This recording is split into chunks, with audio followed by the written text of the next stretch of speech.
Mga kaubayan, sa oras na ito ay narito po ako sa palengke at ako po bibili ng ulam mga kaubayan. Titingnan po natin ang sitwasyon dito sa palengke mga kaubayan. Yan po. Araw ng palengke ngayon mga kaubayan. Kaya ikutin po natin doon. Ikot po tayo doon mga kaubayan. Titignan po natin kung anong lagay ng mga nagtitinda dito sa palengke.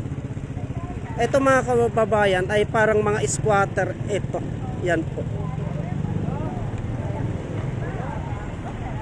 Yan. Sari-sari po mga paninda dito mga kaubayan. Parang open market po ngayon ito. Dito sa gilid ng City Hall ay munisipyo mga kaubayan. Kaya tara na po, titingnan po natin. Maglalakad po tayo pa ganun mga kaubayan. Tara na po. Puro mga gulay ang mga paninda dito mga kaubayan. Tignan po natin. Mga sariwang gulay. At titingnan po natin doon kung doon naman po yung mga kagamitan, scrapan. Tignan po natin. Dito sa banda rito mga kaubayan ay titingnan naman po natin dito damitan to. Ito mga damitan to, itlugan. Dito sa palengke mga kaubayan ay kanya-kanya pong diskarte ang ating mga kaubayan para mabuhay po. Bale ito po ngayon ang open market dito sa Olongapo. Tuwing Sabado at Linggo mga kaubayan ay open market dito. Yan po, napakarami pong paninda mga kaubayan, sari-sari po. Tignan po natin. Ikot po tayo doon mga kaubayan. Yan po. Kaya yung ating mga kaubayan na medyo naghanap ng mura ay pumunta lamang po kayo dito sa gilid ng Senior Citizen Oksa po mga kaubayan. Dito sa Olongapo City. Bali Sabado at Linggo po lamang ang open market dito mga kaubayan. Kaya yung ating mga kaubayan na naghanap ng medyo mura, tignan po ninyo mga kaubayan, mga mura lamang po ito. Kaya ikot po tayo mga kaubayan. Yan po, napakarami oh. Parang tiyanggi po. Tiyanggi po dito. Tuwing Sabado at Linggo lamang po itong mga kaubayan. Yan po.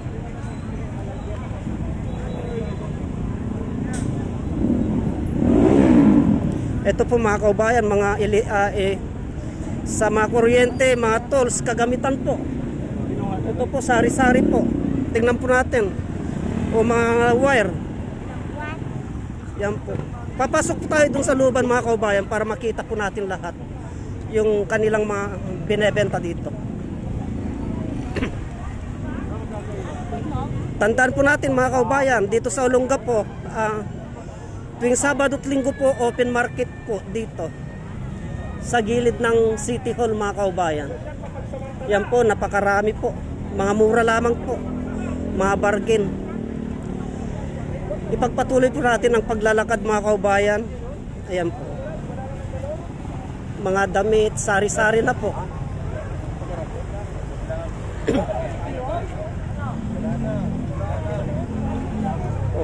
Meron din po yung mga laruan ng mga bata, yung mga mahilig po.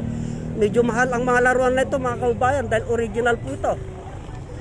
Kaya yung mga gusto nagtitipid po, pumunta po lamang kayo dito at mura lamang po dito mga kaubayan.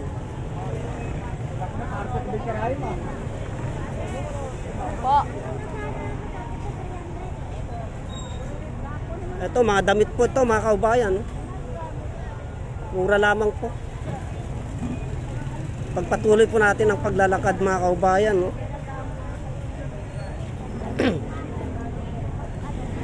Dito naman sa side na ito mga kaubayan, ganun din po. Mga original na kagamitan to mga kaubayan, ayan po. Tignan po natin. Ito naman po mga kaubayan, mga sapatos po. Ayan po. Mga bag, sapatos, sari-sari na po mga kaubayan. Ang paninda dito, kaya yung ating mga kaubayan na medyo kapos sa budget ay pumunta lamang po kayo dito sa gilid ng City Hall At medyo mura po, open market po, tuwing Sabado at Linggo po, dito sa gilid ng City Hall ng Olonga po mga kaubayan.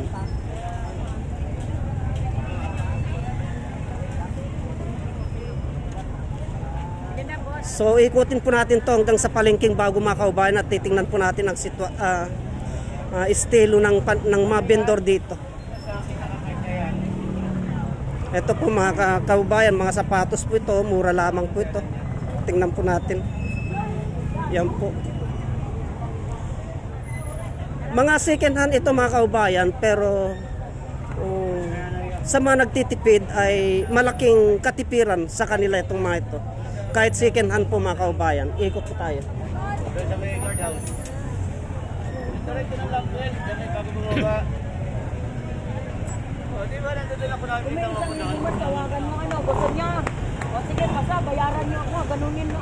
So, itong gilid na ito mga kaubayan, paglabas natin doon, itong gilid na ito ay sari-sari na po mga paninda dito. Kaya nakikita nyo po may mga walis, may mga prutas, at may mga halaman na po. Kaya dito po tayo dadaan mga kaubayan. Dito po tayo dadaan. Babaybayin po natin to para makita po natin yung kanilang mga paninda. Tara na po.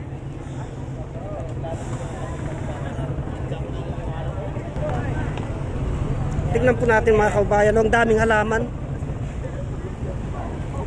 Kung nyo po maalala yung nagtitinda ng sampagitan nun mga kaubayan sa aking videos, siya po yun, ang ating kababayan. Dito po siya lagi mga kaubayan nagtitinda ng sampagita. Kaya yung ating mga kaubayan na nangailangan ng sampagita sa kanilang altar, pumunta kayo dito sa gilid ng munisipyo mga kaubayan. Araw-araw po siya. Dito nyo po siya makikita mga kaubayan. Kaya pagpatuloy po natin ang paglalakad. Ito, ang daming laruan ng mga bata, oh. Nakasabit lang. At yung mga mahilig naman po mga kaubayan, magtanim, magbonsai, kalamansi, bayabas, kung ano-ano pa man, abukado. Dito lamang po, pumunta po kayo dito mga kaubayan. Dito sa likod ng munisipyo ng City Hall, nandito po sila, oh. Ito, pwede nyo pong ibonsai itong mga ito, maliit pa lamang po, nagbubunga na po. Yan po.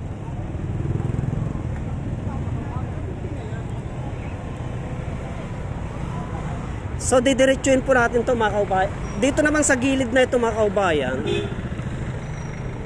itong gilid na ito, dun sa kabilang side na yan, ayan po yung ating mga kapatid na katutubo. Mga native po ang mga paninda niyan. Yung doon po mga kaubayan, mga katutubo po yan, nanggaling ng kabundukan mga kaubayan. Yan. Puro mga gulay po yan. Yan. Kaya pagpatuloy po natin ang paglalakad mga kaubayan, at susorbihin po natin to hanggang sa palengking bago. Ito mga palaruan naman po ito. Kung nyo pong naalala yung videos ko noon mga kaubayan na namimili po ako ng sisiw, yung pugo, dito po yun. Kaya lang wala siyang pugo ngayon, puro mga kwanto. Ano ito, pato. Pato yata ito, ay itik pala mga kaubayan, no? Wala siyang pugo. Kaya sa ibang araw po, pag nakakita po na tayo ng pugo, ay dadagdagan po natin yung pugo natin mga kaubayan. Tuwing Sabado at Linggo po, itong area nila dito mga kaubayan, dito sa likod ng City Hall. Kaya yung mga gustong mag-alaga ng rabbit, itik, hamster, punta lamang kayo dito mga kaubayan. Tuwing Sabado at Linggo lamang po ito. Kaya pagpatuloy po natin ang paglalakad.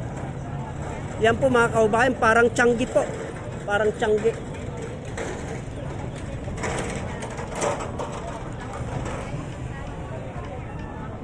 Napakagandang mga bulaklak mga kaubayan. Original to, hindi po artificial to. Original po yan, no? Yan.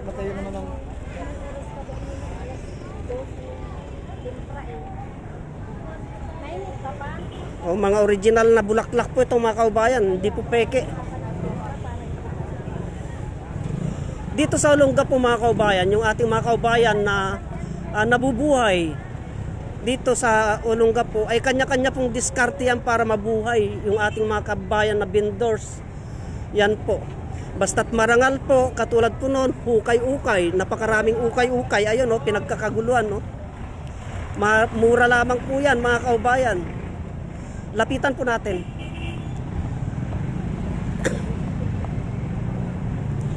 Yan po, mura lamang to mga kaubayan. Oh. Kaya yung ating mga kaubayan na naghanap po ng mga medyo mura na, magaganda pa, basta't bala ka po mamili, makapamili mga kaubayan. Yan po, dito lamang po yan sa likod ng Olongapo City Hall.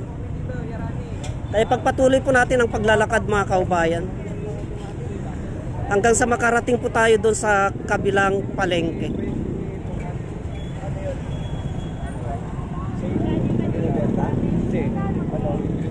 Ito naman po mga kaubayan itong gilid na ito naman po mga kaubayan ay narito na po yung mga mahilig sa mga magtanim, yung mga plantation, yung mga pataba. Ayan po.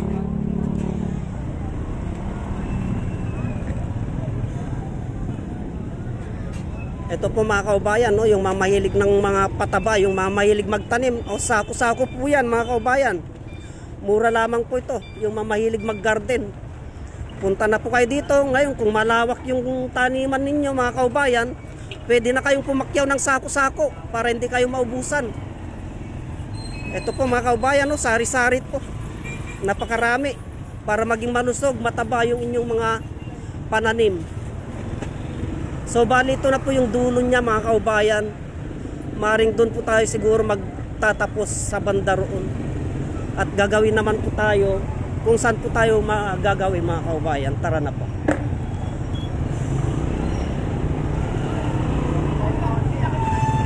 Bali gulayan na po ito.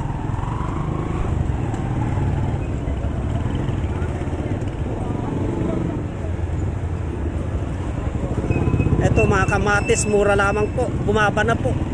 Mura na pang presyo ng kamatis ngayon mga kaubayan. Hindi katulad ng mga nakarang araw na napakamahal. Tignan po natin ang presyo ng sibuyas. Palagay ko pag nagmurang kamatis, tumas naman ang sibuyas. Ganyan po ang kalakaran dito sa palengke mga kaubayan.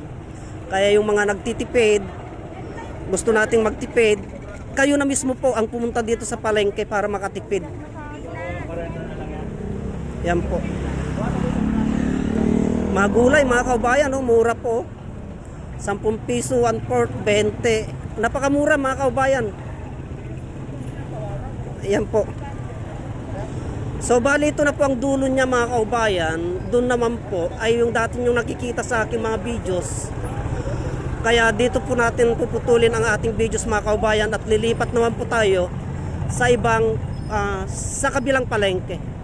Hanggang dito na lamang po at marami pong salamat.